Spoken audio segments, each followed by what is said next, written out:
I had a person on that watches the YouTube videos ask me about explaining what this thing is that I speak of when I talk about love or love of God and what is love.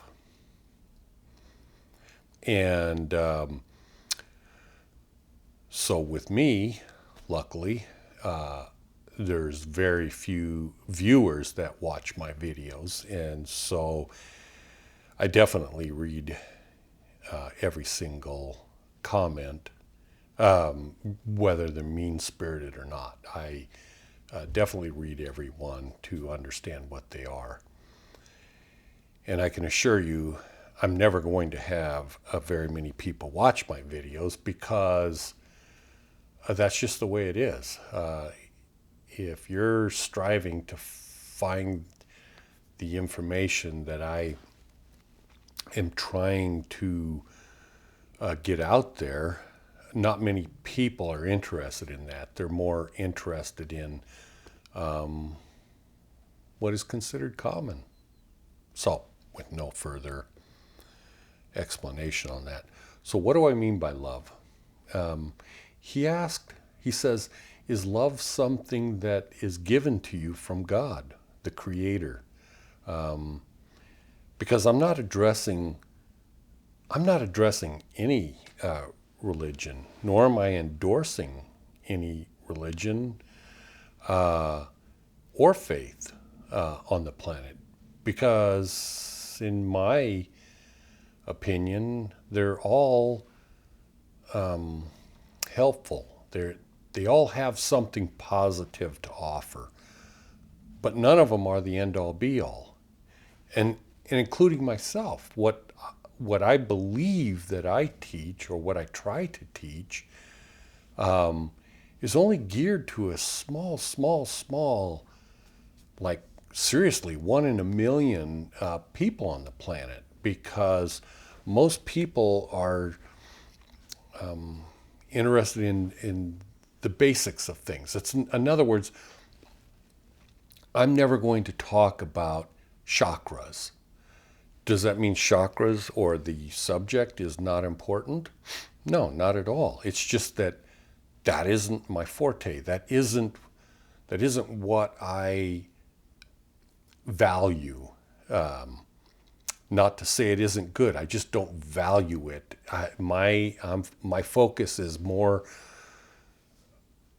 an eternal type thing, that looking beyond, assuming you get beyond this reality, that's where my focus is. And most people are not focused on that. They're working on the basics. And in fact, that's what I did most of my life too. So that's a good thing. Without the basics, there's no point in trying to learn anything beyond that. So with that said, again, when I speak of this love, you're going to find that there isn't anywhere in written language, on videos, that I'm aware of, that expresses what love is. I know that there's plenty of writings, and I know the Greeks have broken it down into 3 different types of love. And even in India, the gurus have taught the bhakti love is the love of God or whatever. But in reality, there's only one kind of love.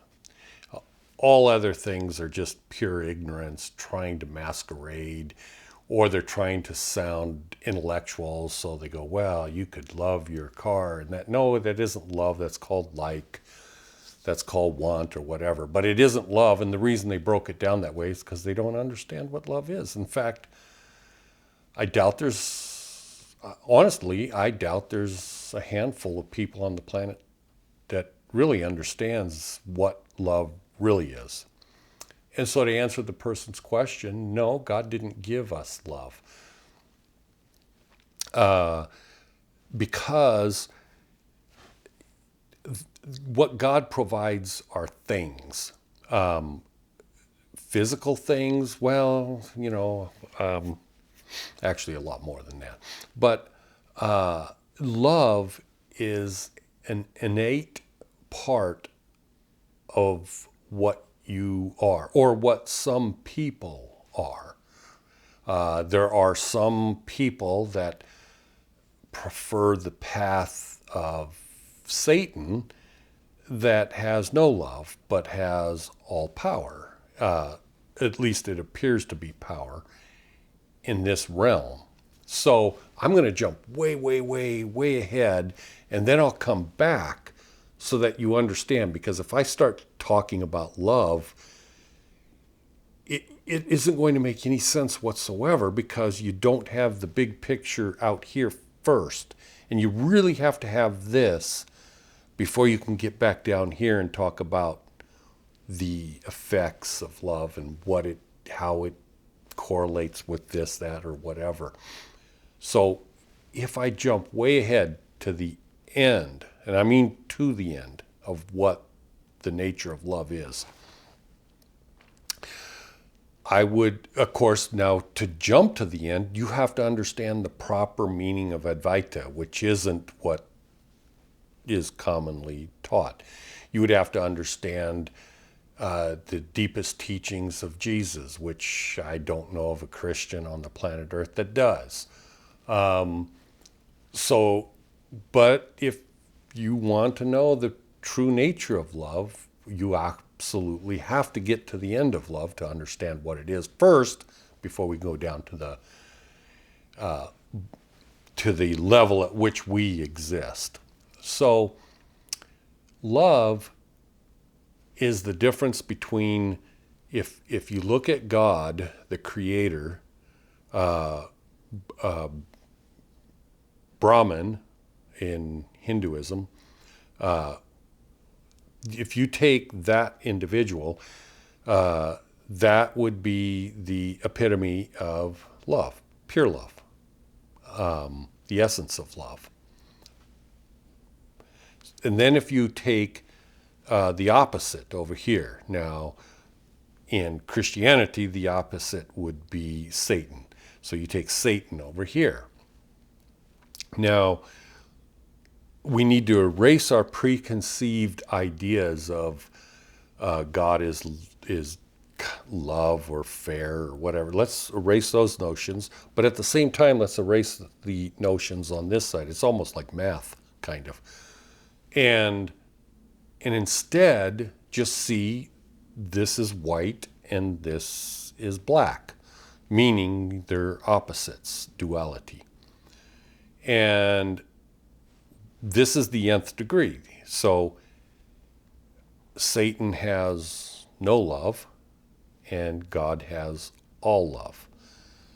In our reality, the way we exist in this domain, in this realm, if you will, as a physical realm, etc., we do not really understand how love works. But we certainly understand how Satan works.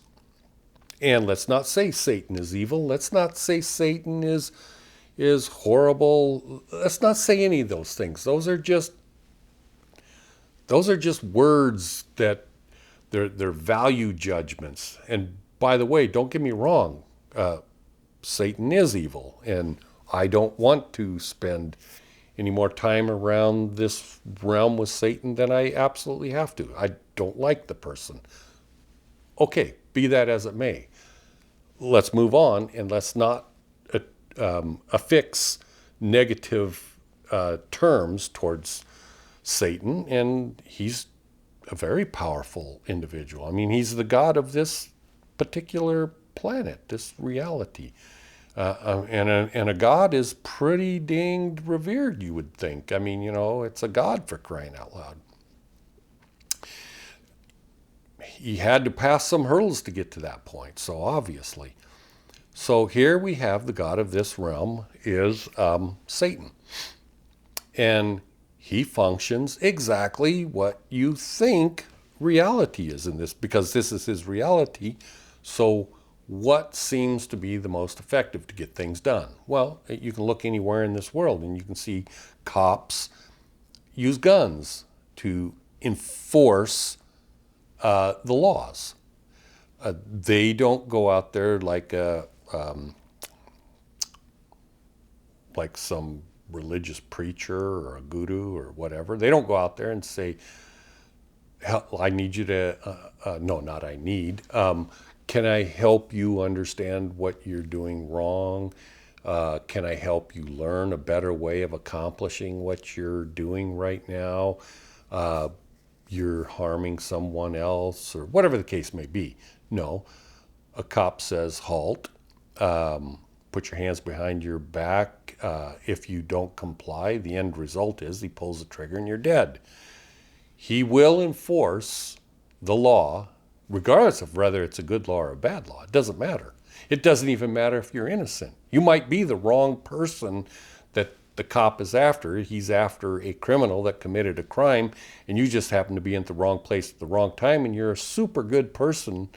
And if you do not comply exactly with what he's saying, he's going to kill you, and he's going to kill everyone. It doesn't matter who it is. I mean, think about Jesus Christ was hung on the cross and killed by a cop, essentially, or by a bunch of cops, because they were following the law that existed at the time, and their job is to enforce the law. It doesn't matter how good you are, you're going to get killed. That is the power of Satan. That's how you get things done. The governments function that way, kingdoms function that way, literally, and that's how they accomplish things. But you and I both know, you can look around the world and see it ain't functioning very well. I mean, there's a lot of rebellion, there's a lot of slackers. Things don't really work. And if you're not looking, or if the boss isn't looking, you steal things from. I'm not saying you, but if people know that they can get away with something, a lot of times they do. So it's not a very good methodology to accomplish things, but it does work, because in the end, you will be punished so severely that you'll be killed. And then, of course, you have to be reborn again in another life, and you're probably killed again and again and again and again and again and again until you learn to comply, or how to avoid or sidestep, so you can be renegades, so to say, but at the same time sidestep the consequences of that by keeping to yourself, if you will, in this particular realm. That is the power of Satan. That is the power of this realm. Everybody knows that is the best power, because that's what they use. The power of God is love, not what I was just describing or defining. Love is utterly opposite of that, but yet accomplishes the same thing. In other words, when a person loves someone else, they have respect for them. They don't try to cheat them. They work hard for that individual. They sacrifice their own wants and needs for that individual. So when you take that to the highest degree possible, then you see, okay, what is the power of Brahma? What is the power of God? What is the power of God that Jesus prayed to? What is the power of Jesus? Okay, so all of that power is defined as love. That is the power of God, love. The power of Satan is exactly the way I defined it. And here's the issue. Now, people that follow that power of Satan, it's very effective in this realm.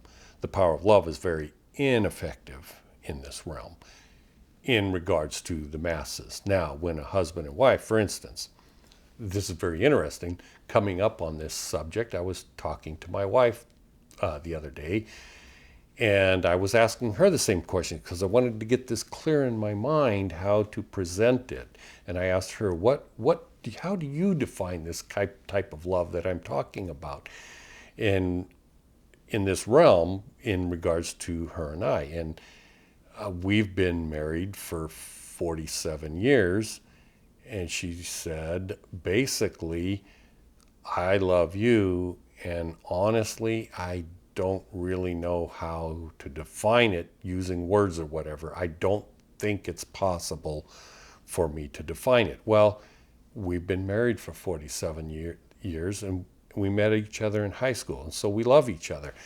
And that's why we got married, and we still do. But how do you define that with words? And so, in other words, I don't cheat on her. I don't mistreat her. I don't do any of those things that is known to the world that would harm her, because if I were in her shoes, I wouldn't want to be treated that way. And so she treats me the same way. And if she turns her back and I know that I can get away with something, I don't do that because I love her. So the power of compliance, if you will, is beyond measure in when love is the power as versus the other power. God uses love, but guess what? You have Satan that doesn't comply with God, but God doesn't comply with Satan. Do you see how that is? I mean, the two have power, but one only works through force, and this one works through love. Well, the complete and utter lack of love would be Satan. And Satan had power to draw others unto him. When I say others, you have to understand the nature of duality, which is another concept that is widely misunderstood in both Christianity and in the Eastern philosophies. Very misunderstood. But that is the highest understanding of what love is. Now, when you bring that down to our level, so saying what is love? Well, some people don't have any love in them. Or if they do, it is so incredibly small. And we know those people as sociopathic in this life, psychopathic.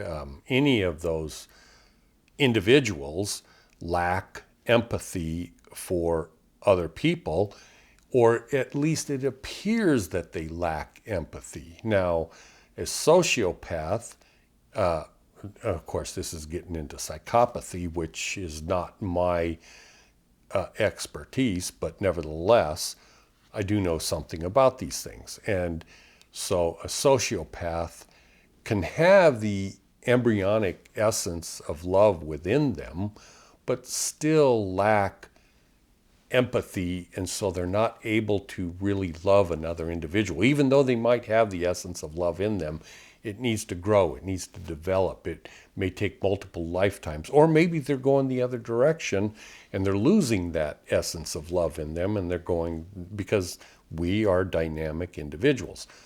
But a sociopath clearly does not have the empathy to put themselves in another person's shoes and to treat that person well. So they're not using love very well. A psychopath, being a little bit different in my description, is a person that even if they could have empathy, they don't care because they are evil. And they like to do hateful things. And of course, that again is all about power, because a psychopath is wanting power. That's if you rounded it up into one single thing, it would be power. The psychopath wants to have power over another individual, whether it be for sexual needs or for money, or they just like murdering people or whatever. It's all about power, because another individual that's being affected does not want to be their victim, does not want to be in that particular position. But they don't care because they have an issue with, they want power. And it manifests as psychopathy. A normal human being that does have love and starts to work on it, if it is magnified within them to the best of their abilities, there's a saying that is like, well, do you have, what is it, unconditional love? There is no such thing as not as conditional love. It's a misnomer that there's only unconditional love, because if it's truly love, then it's unconditional. Now, where does love come from? It comes from you. God didn't give it to you. You are in the process of developing it, and it can come out when you interact with other people. You cannot love nature. You cannot love a tree or the birds or whatever. You can love the creator that created those things, and you're misguidedly loving nature or whatever. But that's because, see, nature will cease to exist eventually. This world will cease to exist. At the end of this kalpa, the entire universe will cease to exist. And love is eternal. I mean, Jesus taught all these concepts about eternal things. Buddha taught about eternal things. But this reality and the entire universe is not eternal. Therefore, love cannot be fixated upon things that are not eternal. And what things are eternal? No things. Because, see, things are physical. Things are what God creates. God gives things, etc., etc., etc. But the word creation is only fixated upon physicality, things in the universe. And your essence of what you are, your avatar, this is your avatar, but what is the essence of what you are in the core? Well, that essence can have, or does have, the essence of love within it. And it's being developed in this particular reality. So it's unconditional, because if it were conditioned, it wouldn't be love. Now, how does that love develop? Well, when you eventually become full, so there's awakened, okay, or people that talk about enlightenment. Meaning it's inside of you, and love is the same way. Eventually, so when you apply love toward God, for instance, you could say, I love God. But what does that mean?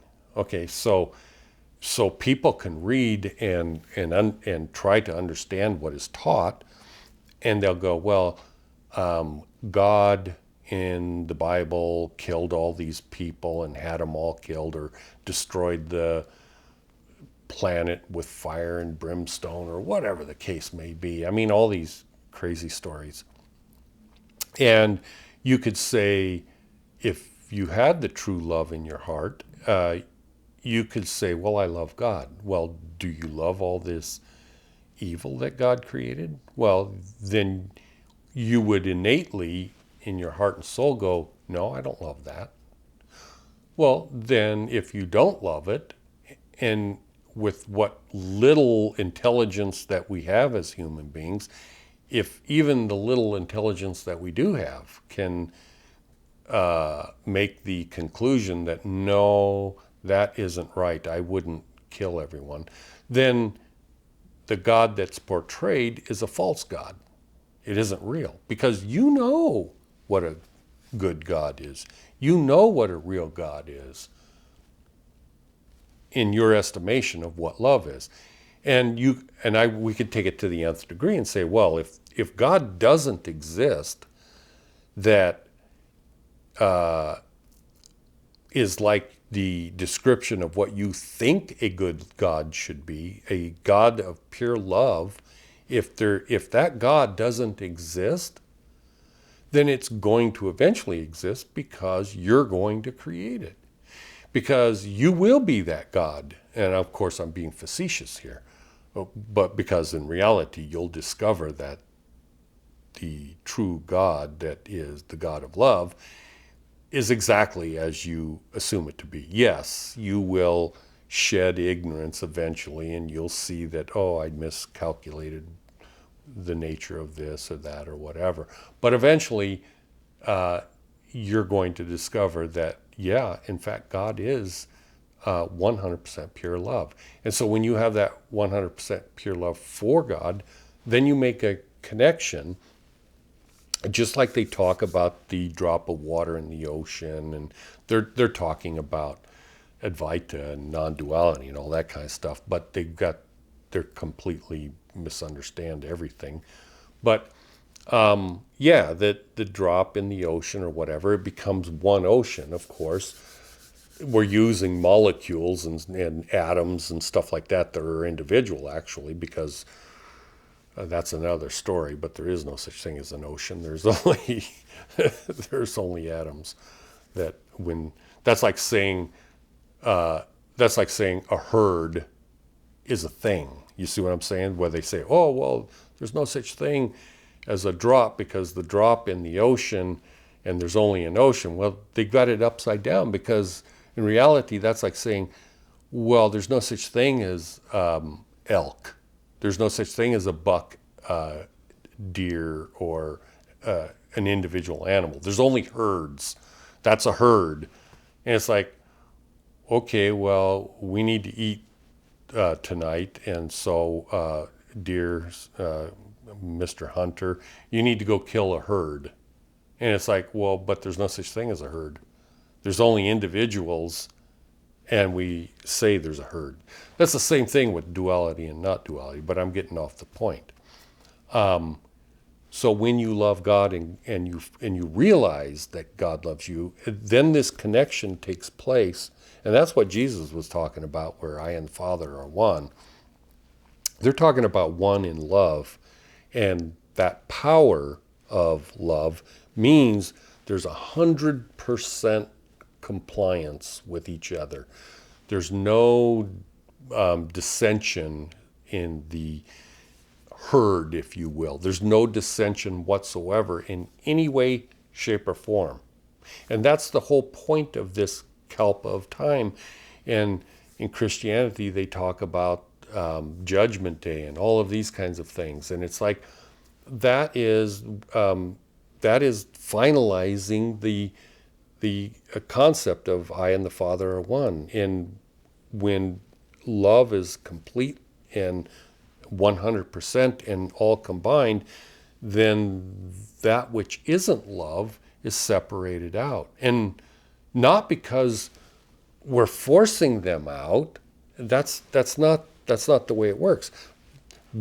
It would appear that we're forcing them out because our minds only understand power as the way Lucifer understands power, and it's like we're pushing them back, saying, "Well, you can't be a part of us."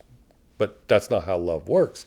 Love is saying, "Please, I want you to be a part of me." It's like saying, "Please, please, please, but I can't drag you, but I can ask you, please, would you be a part of me?" And they're not doing that. They won't be a part of you because they won't comply. They won't comply with being one. They won't comply with being a unitized, pure love of God. They don't want to do that. And so because they don't want to do that, they themselves are keeping them from being one with God. This so-called Judgment Day and this so-called judgment issue has absolutely nothing to do with being punished or anything like that, but has everything to do with they refuse to be one in love. We want them to be one with us, but they don't want to be one with us. You see what I'm saying? In other words, it's all about power again. Now, why does that work at the nth degree? Because there's no such thing as atoms. There's no such thing as sunlight or there's no physicality. So the essence of what you are, let's call it a spirit, okay? But it isn't. But for our thinking, let's call it a spirit. So you're reduced or elevated, whatever you want to call it, to the form of a spirit. So a cop could say, you need to do this, and they swat at you, but their hand goes right through you. They can't force you to do anything. And they shoot bullets at you, and they just pass right through you. And there's nothing they can do to force you to do something. So Satan can come up and say, I command you to do this and that and whatever. And it's like, but you have no power over me. I'm a spirit. You can't put me in prison because a prison is made out of something. And I'm not something that is made. And so nothing can contain me. There isn't anything that can harm, contain, control. There isn't anything. And so what's forcing what? Now, enlightenment, or shall I say God enlightenment or love enlightenment, is the power of love. And so in love, you got a spirit to another spirit, or one spirit to an infinite number of spirits, saying, I love you. Do you want to be one with me? I love you, and I will sacrifice for you. I will do whatever it is that, whatever I have, I will do for you because I love for you. Okay? So the individual that responds to that love becomes one with that spirit, if you will. But the spirit of dissension, of evil, of Satan, of power, or whatever, has great power in this reality and realm, but zero power in the other. They separated themselves away from us. We didn't force them out. So getting back down to the level of love here that most people don't understand, now we can see the effects of love. And the effects of love are sacrifice for one another. The effects of love manifest in trust of another individual, regardless of whether you understand the other individual. You might not understand and betray that person, but you wouldn't do that if you love that person. You don't understand them, but it's like, okay, well, I need to figure out what's going on here because I have total trust and faith in this individual. And what appears to me at this particular time is that they hate me or they're betraying me or whatever the case may be. But you never get to that point if you love, because you see, that's where that unconditional thing comes into play. It's not conditioned on what they do, it's conditioned on how you think. And if you think with conditions, then you're the one applying the conditions, not them. So that's how love works. And that's why it's so powerful. Because, for instance, I make these videos out of love. So I'm not held to a standard of, well, I got to put this much effort into it, or I've got to do this, or I got to do that. No, there's no limits. I do the very best I can, and I don't care what the results are in regard to whether they're effective or ineffectual. It makes no difference to me because I'm doing the best I can because I love you. I love anyone in this realm that wants to be one with me. And that's why Jesus said certain things like, follow me, and Christianity doesn't understand it very well, but the concept of assuming Jesus is God and they pray and they worship Jesus, etc., etc., etc. The reason that kind of works is because if you have love for Jesus, Jesus loves you, and then he kind of drags you along because, well, when I say drags, you're a Christian would be attracted to Jesus. Well, Jesus is only going one direction, you see. Jesus is going to his heavenly Father or his God or his deity or whatever name that might be. And if you're going to follow him, well, that's where he's going. So that's what he means by if you've seen God, if you've seen me, you've seen God, etc., etc., etc. Because they're all going to the same place. So that's what I'm saying. If people follow me, of course, you have to have trust, and you can't have trust if you don't have love.